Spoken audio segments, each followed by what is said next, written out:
I think it's probably a good idea that I couldn't finish what I wanted to say yesterday. And subsequent to that, I've heard other presentations. So I feel mildly obliged, not just to clarify myself, but also try to tell you what exactly is, what exactly it means to be a Bayesian. Now, that's like saying, what exactly does it mean to be a Christian? But let's not get into that discussion. What we are trying is, what is the essence of the Bayesian argument? And so that is what I want to clarify, and then I'll go into other miscellaneous topics. With that in mind, what I'm first going to do is, and there were some questions asked by several individuals during the coffee break. I'm going to request that they ask the questions now, not this minute, but in this session. Okay. And I'll try and clarify it. There was a question of uniform priors on the real line. There was a question of the objective versus the subjective interpretation. And listening to some of the talks, including the previous speaker, I just realized he's not here, that he was really assigning probabilities subjectively. So that's what he was doing, essentially. So what is the essence of the Bayesian paradigm? It simply says that the only satisfactory way to quantify uncertainty is by probability, and that probability is personal to an individual or to a group of individuals acting as a team. That is basically the essence. There's no such a thing as a Bayesian probability. Probability is probability. The interpretation of probability by Bayesians is different from the interpretation of probability by non-Bayesians. That is the difference. But basically, the Bayesian strictly adheres to the calculus of probability. So that was the first point I want to re-emphasize. That's what it means to be a Bayesian. Are we all Bayesians all the time? Do we always use personal probabilities? Do we violate this? Of course we do. Do we look at the data and then assign probabilities? Yes, we do it. But are we supposed to do it? The answer is no. This is what it's all about.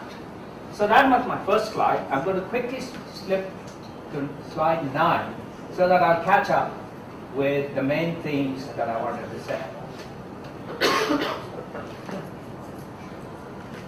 So, Pratik, can I just make a comment here and maybe you can amplify?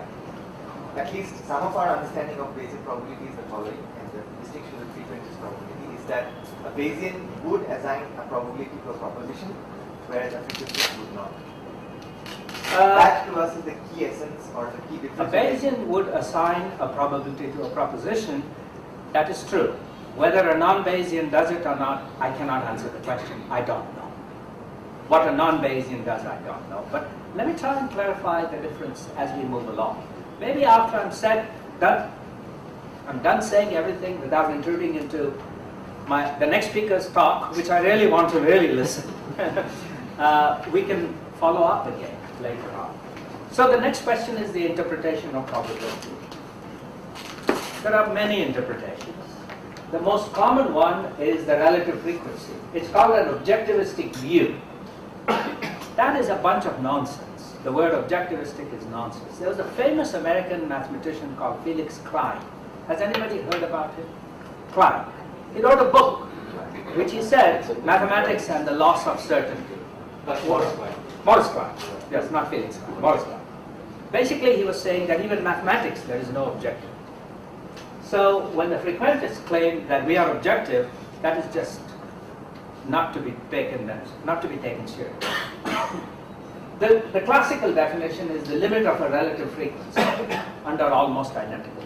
I shall point out quickly to you. So where is subjectivity in this procedure? There is no subjectivity. This is an interpretation of You said the claim that is objectivistic is nonsense. So no, they claim it is objective. yeah. I claim that is nonsense. Then you say where the subjectivity is. I'm coming. So almost you have to define what you mean with that. You define because you are the big advocate of that nonsense. And you assign your probability subjectively. I disagree. I thought he was as objective as, I mean, it's a little bit... Okay, I will interrupt, and I think we should let Nozer go through, and I will try to have 10 minutes at the end for all the time. Okay, so we'll stop. Okay, so this was the relative frequency interpretation is the basic of the classical theory, And basically I was trying to say that all classical statistics like p-values, t-tests and all are contingent on the classical frequentist interpretation of probability. Okay. Then let me go to slide number 10. I believe I've covered that. Let me go to slide number 11. The question came up, not in this audience, but in the scientific audience, about subjective probability. And the question came up, how do we make it operational? I think what Professor Devinder was talking about, I think he touched on this particular issue. The initial assignment of probabilities is basically a fundamental step. How to combine those probabilities and how to compute complicated versions of probabilities from the basic assignment is dictated by the calculus of probability. Okay? So Definity came up with one particular strategy, and he said, let's look at personal probability as a two-sided bet. He emphasized the notion of a two-sided bet. So that was the point I wanted to make. And there are reasons why you want to make a two-sided bet, and the two-sided bet, of course, is not going to be unique. There was a question that constantly came up. If two people have identically the same kind of information, will they essentially make the same bet? The answer is no, because personal probability is intimately tied up with utility, a person's utility, and you cannot separate probability from utility. Therefore, two people having identically the same amount of information may not come up with the same probability assignment. That particular feature was also noticed by Ramsey, and you all have been writing out likelihood functions. And there is a common strategy for using likelihood functions. This particular principle essentially gives you the freedom to assign a likelihood as subjectively and as freely as you assign a probability. I would like to emphasize that at some point in time, but time is okay. The next slide I want to go to is slide 18. So, go back, resume.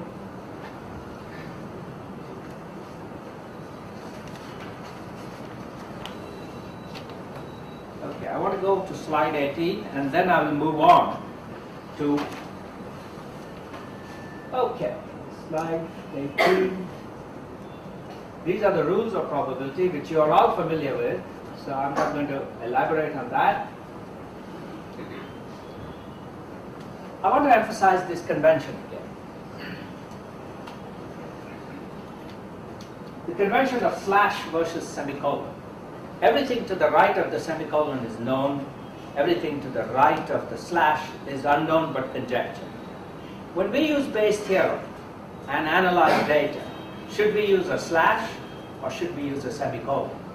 When we use Bayes' theorem as a probabilistic context, we should use a slash.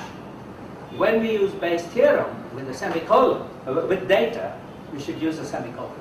That point needs to be emphasized. I'll try and do that. Okay, then I'm going to slide 24, which I was going to talk about this, but I think a colleague here said he's going to speak, so I'm going to skip that. Next comes why these three rules. And the question of the three rules came. There are two arguments. One is a pragmatic one, and the other is a mathematical logical one. The pragmatic one simply says, if you don't follow these three rules, you will be incoherent, which means you'll lose, you're sure to lose a bet.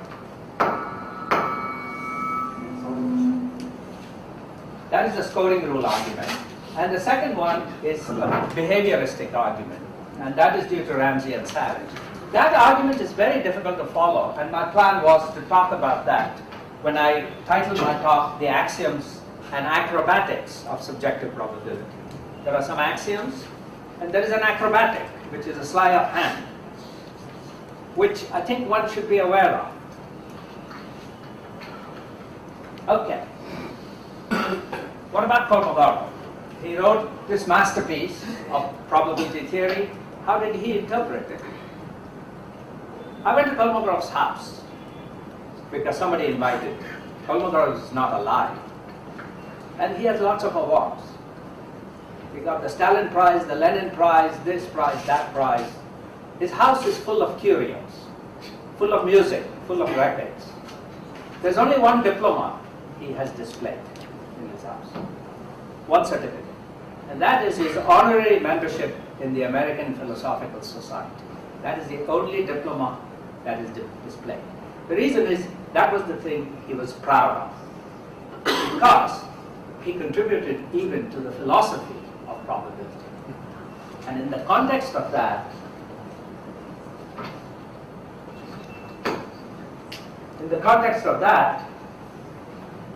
Kolmogorov was aware of all the controversies. He was fully aware that there were problems of interpretation. Therefore, he finally said, let us call probability an undefined primitive, something natural that we do, but let us build a calculus of probability and let us construct the mathematics of probability. So that was his basic focus, but his interpretation was basically that. All right, so where are we? Okay, so 25, 26. I'm going to just move on. I covered all this yesterday. Extending the laws of probability, that was covered. That's the law of total probability. It's really due to Laplace. And really, Bayes' law is not due to Bayes. It is also due to Laplace. So what did Bayes do? Why is Bayes famous? Bayes famous not because of Bayes' theorem. Bayes is famous because his interpretation of conditional probability. He interpreted conditional probability as being the conditioning argument as being in the subjunctive mood. That was his major contribution. The way we see Bayes' law, the version of Bayes' law that we all use is due to Laplace. And once Laplace discovered the law of total probability, Bayes' law was an obvious thing. So it was Laplace, and some other gentleman here agreed with me that it was Laplace who was doing Bayesian statistics more than Bayes. Bayes was concentrating only on the meaning and interpretation of conditional probability. Okay. You know, this is Bayes' law. I think we have all seen it. Bayes' law, as a construct in probability, is a probability thing. Statisticians and data analysts use Bayes' law. And there is a subtle movement there. It's very subtle because of the following argument. When you use probability, you're dealing with only unknowns. When you do statistical analysis, you're dealing with data which is a known.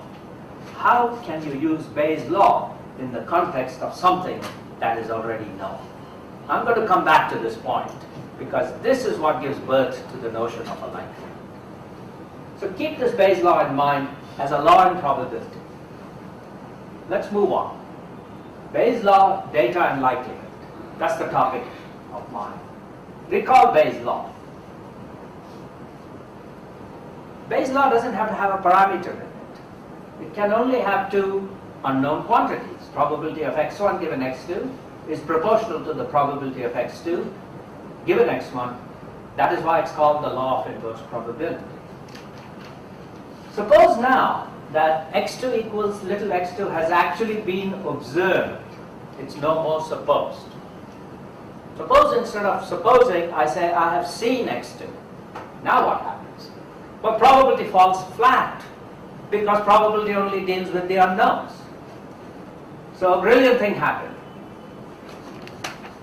And the brilliant thing happened was the notion of likelihood was born.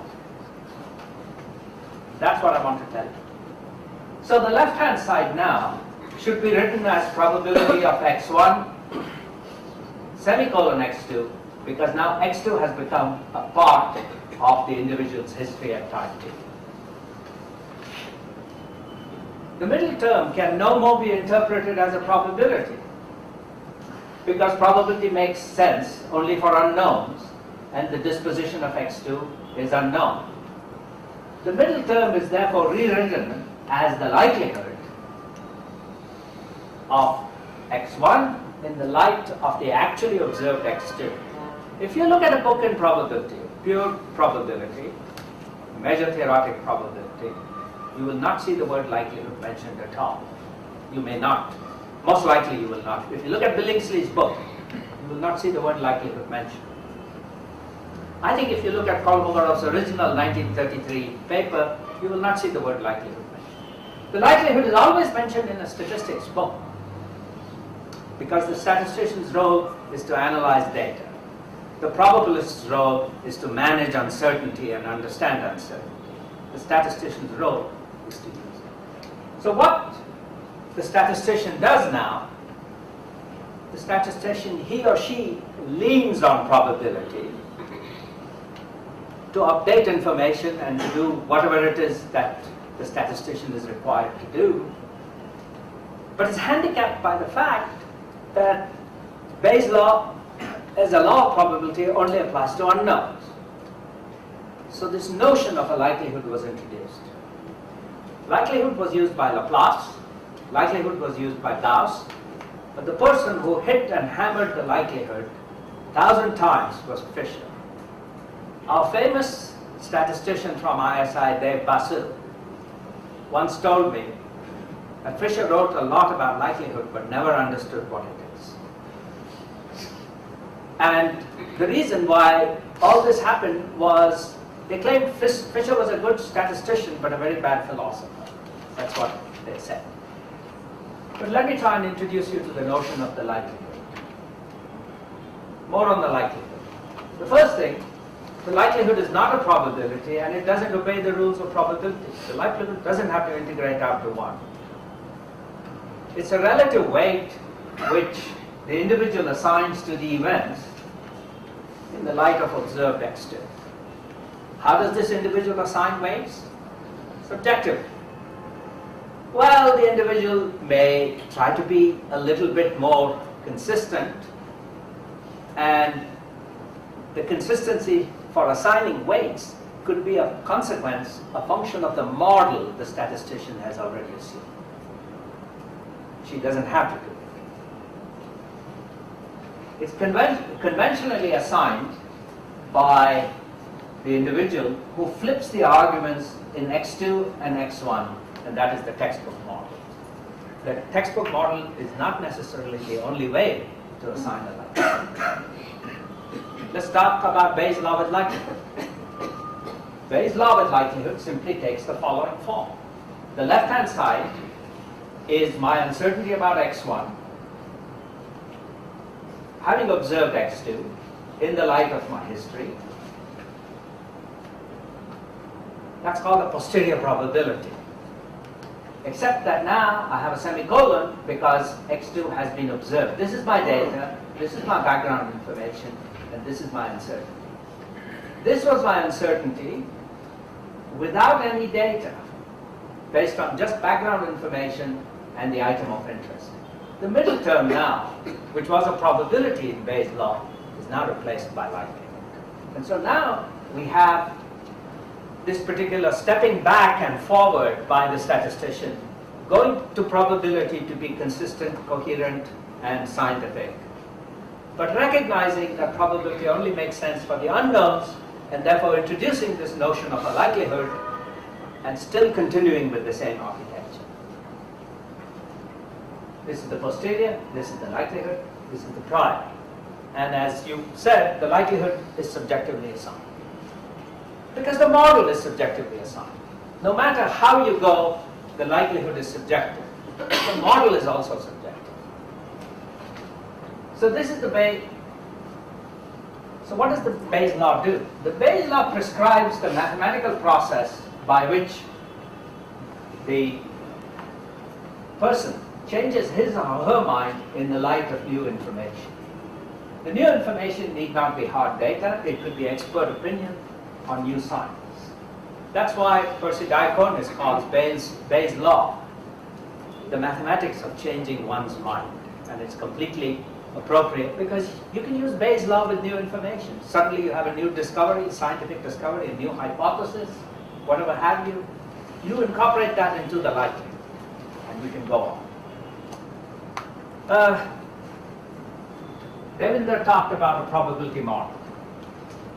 I'm going to take a different stand. I'm not even going to take the stand that Definetti. Question, what is a probability model? Well, let's take a look at it. Where do models like the Bernoulli, the exponential, the normal come from? Devinder gave an interpretation. I completely agree with everything he said because everything he said is similar to what Definetti said using the notion of exchangeability, and everything is fine. But let us look more into the guts of what's going on. I'd like to show you the guts of it through the calculus of probability. Consider the event probability x1 equals x1 and invoke the law of total probability by extending the conversation to some unknown, perhaps unobservable quantity, say theta, where theta is between 0 and 1. The parameters in probability models is a bone of contention. What do parameters really mean? Do they have a physical meaning? They may in some cases they don't. Definetti's approach, and I'm a great subscriber of Definetti's ideas, and the more I read, the more I find the richness of what he said. Except he said it in Italian, and if you interrupt me, like you did yesterday, I won't be able to finish what I'm saying. Okay? So unless you have a brilliant question, don't raise your hand. Now, what do you want to say? Give an example of parameters don't make any sense. Sorry? You told that parameters may not make any sense. They do not. Can you give an example? Have you seen theta? Have you felt it? Assuming that there is some. Have you touched theta? You can see x, you can measure x. You don't measure theta. Let me finish. Okay? I'll come back to you. Okay. So I'm going to invoke the law of total probability. The law of total probability can be invoked on anything, any unknown quantity. So let me introduce a Greek symbol. Once again, I say Definetti. Definetti calls parameters merely Greek symbols. But Bayes' law, in its naive form, with x1 and x2 observables, is perfectly all right. What's the probability of x1? Supposing you know x2. That's proportional to the probability of x2, supposing you know x1, multiplied by the probability of x1. There was no theta, there was nothing in it. We had the law of total probability, which simply says condition it on another quantity, unknown quantity, and invoke the law of total probability, and you'll get the other expression. Suppose I do that and invoke the law of total probability by introducing a Greek symbol theta. Then this is what I get in the continuous version. Now, keep that in mind. Look at the two terms. This is the law of total probability. I've suppressed h, and I've suppressed tau, and I've suppressed the person, because we all know they're there.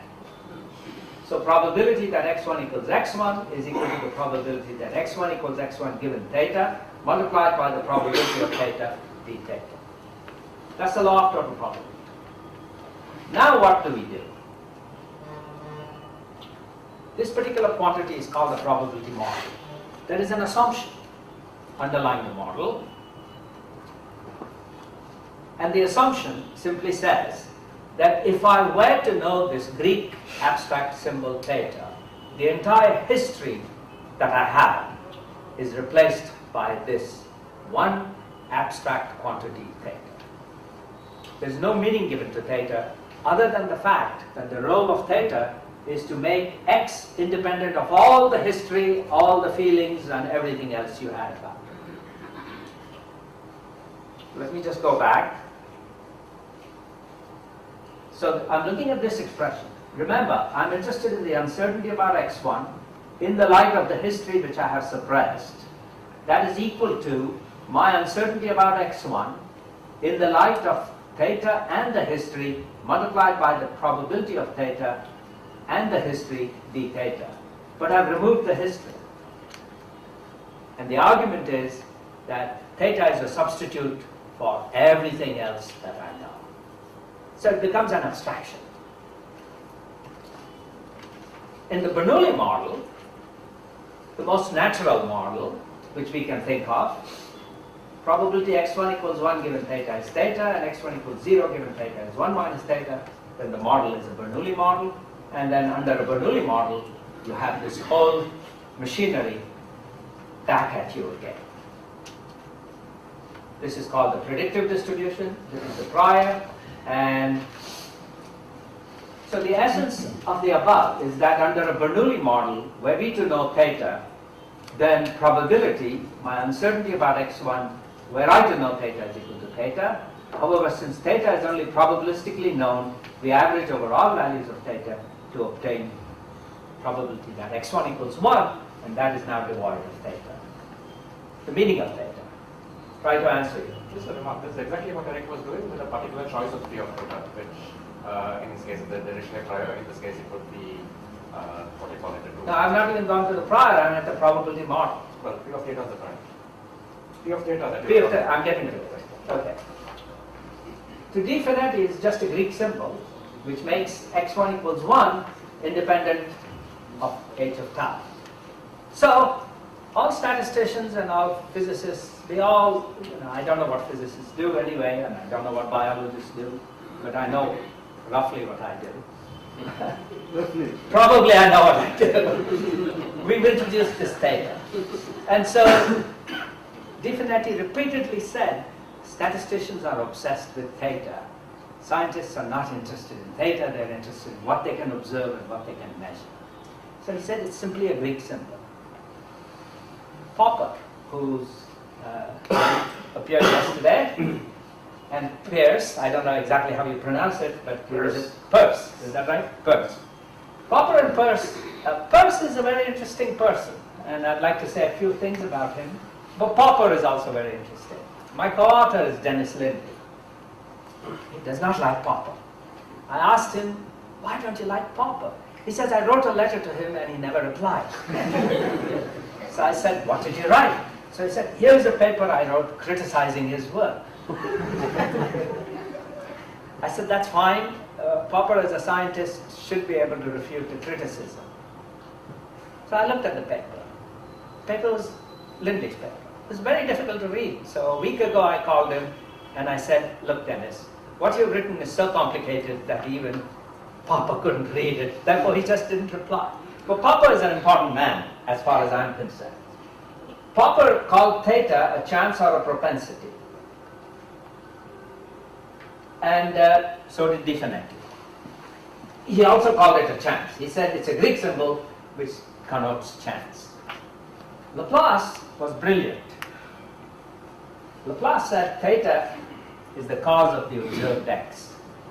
So Laplace gave a causal interpretation to the Greek symbol. But all of them were baffled by this Greek symbol, not being able to give a concrete meaning to it. Thus to all, theta was an abstraction. Choice of a prior on a chance, the simplest possibility is a uniform. All values of theta are equally likely. Principle of indifference, that is due, again, I think it is due to Laplace, the principle of indifference. Maybe Bernoulli also, but Bernoulli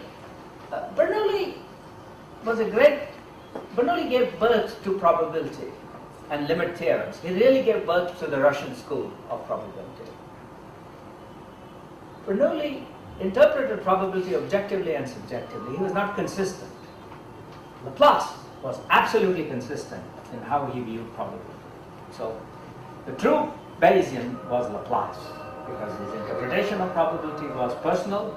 He didn't violate the rules of probability, and he used Bayes' theorem in all kinds of applications, not just Klein problem.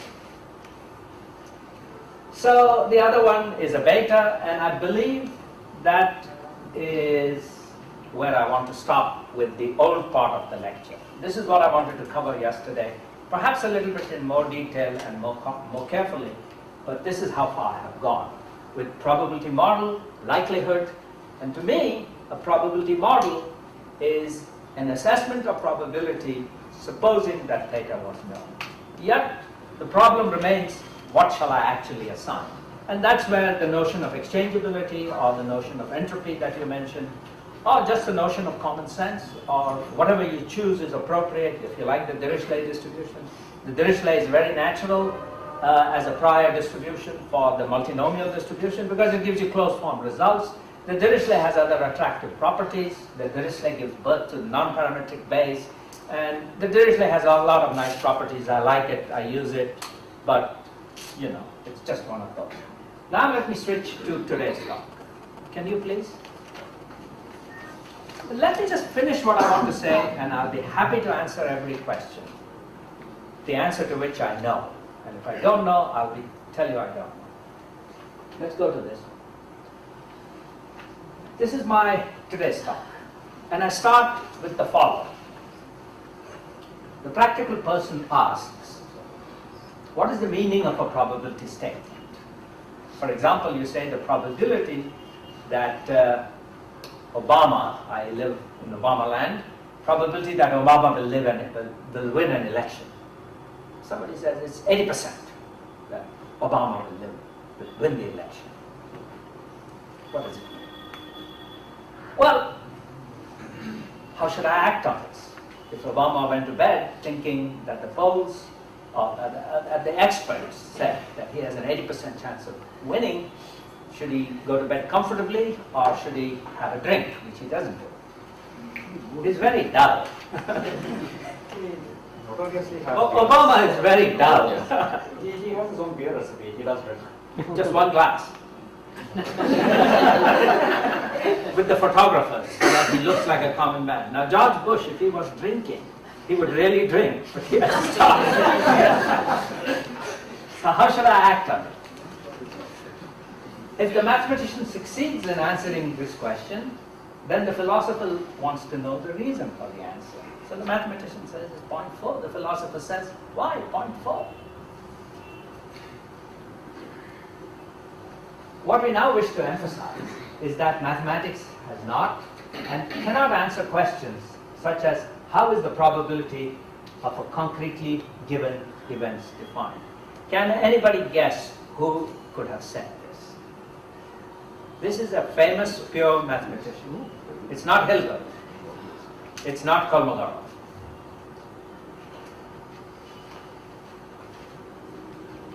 It's said by Paul Holmos, measure theory. Fantastic paper he has written for mathematicians in 1944, telling pure mathematicians about probability. If you want to learn about measure theoretic probability and all the caveats and all kinds of issues that come up with it, I suggest you read that paper. But the preamble to the paper almost says all this. The answer is mathematics cannot answer the question of how to assign the probability. So the title of my talk, and I'll just not go into the details, but I'll simply give you an overview and stop.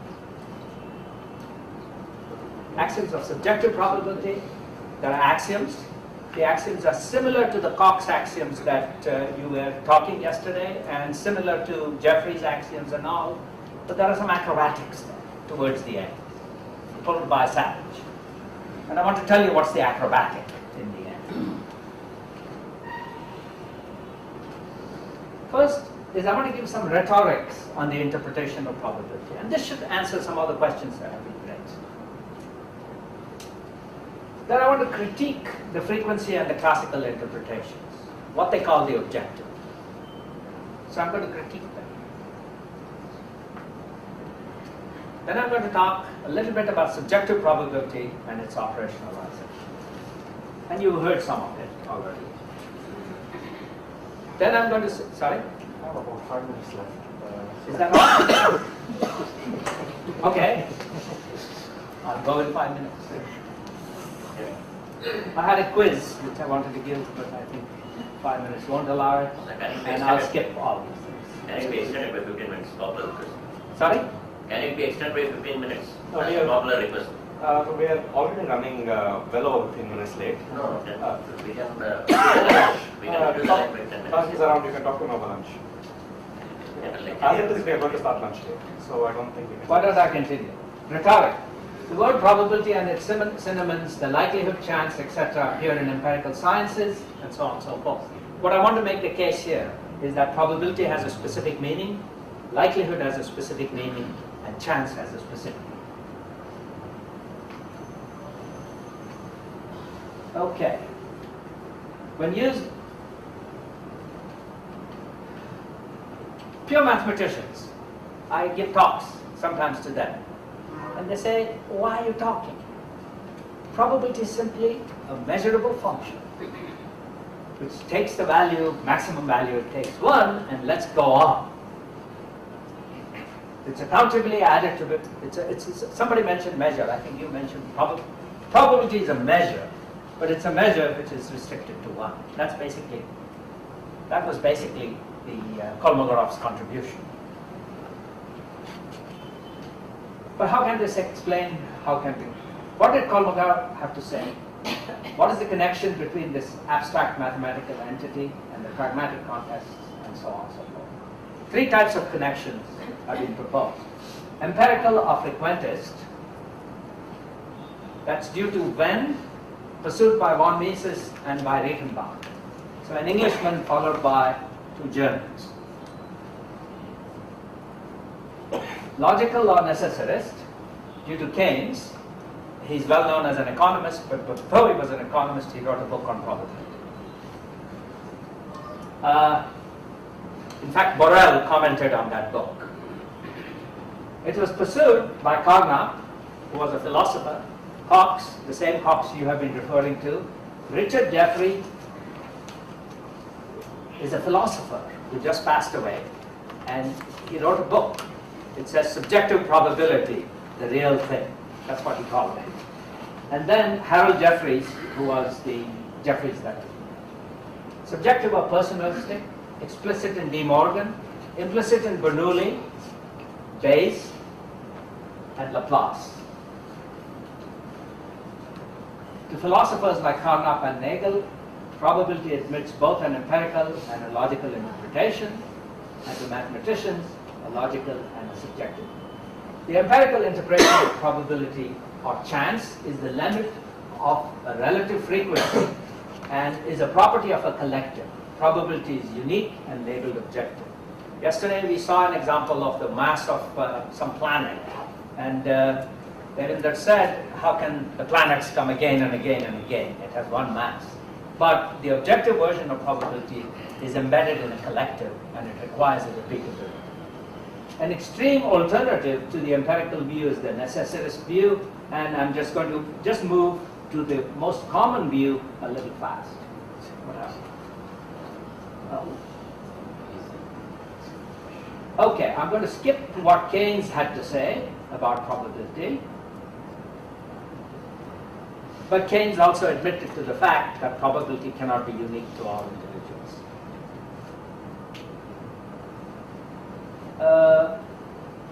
The key idea of coherence is due to Ramsey, very famous contributor who died very young at age 26, wrote on utility, wrote on probability, wrote on coherence, and wrote a lot of things in mathematics and engineering. I will skip all that and just want to say that in the subjectivistic interpretation, it is a degree of belief.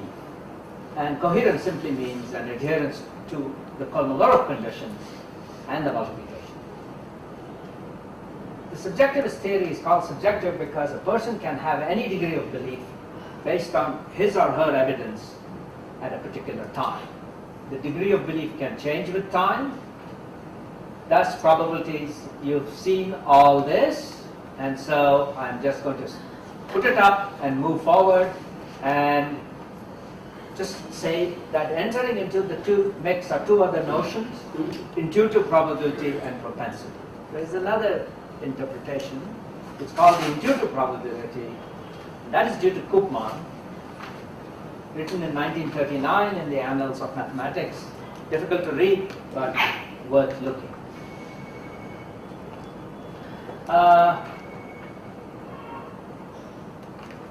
The notion of axiomatizing probability and also looking at probability subjectively was proposed by the Russian mathematician Bernstein, and it was improvised on by Di Finetti.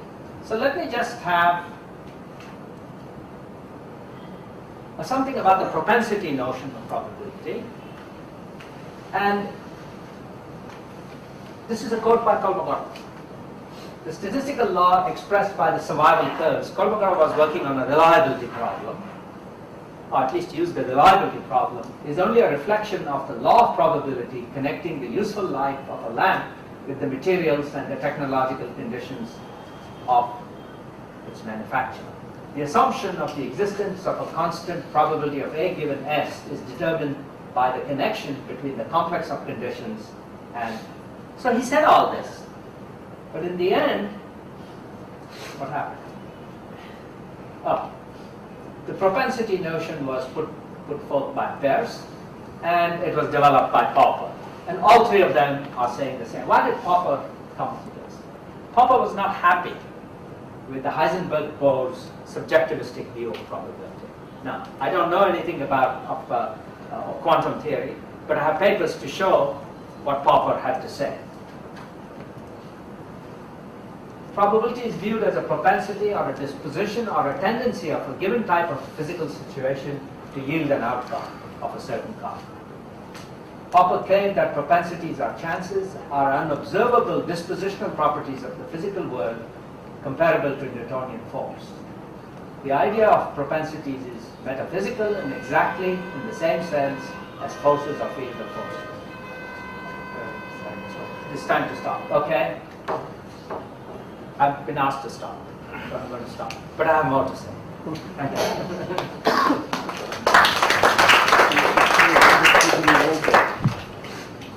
Yeah, well, we'll just have to come back to this talk. I think we'll try to fit in another 15-20 minutes where we can complete some of this stuff. But if there's any question at this point in time, maybe you can leave the philosophical questions for lunch, and if there's any question about technique or some details, maybe such questions can be taken up. Yeah. This is just if you and I looked at the weather report last evening, and we had to come up with a probability for rain today, and we looked at the same report and we come up with different probabilities for rain today, does it imply that one of us has used information that was not explicitly stated, or does it mean that the event of rain occurring is going to have a different loss or gain to me, and therefore I will give it a different probability than you? The last part is the correct part. It's possible that we may have not used the information that we all have, but our utilities may be different. And the reason why the question of utility comes up is because we have interpreted probability as a two-sided score or a bet. And our attitude to money might be very different. You may be more aggressive in your willingness to bet a large amount than me because I have less money than you. And therefore our probabilities may differ. So that answers the question. Okay, let's thank Nozer, and we hope that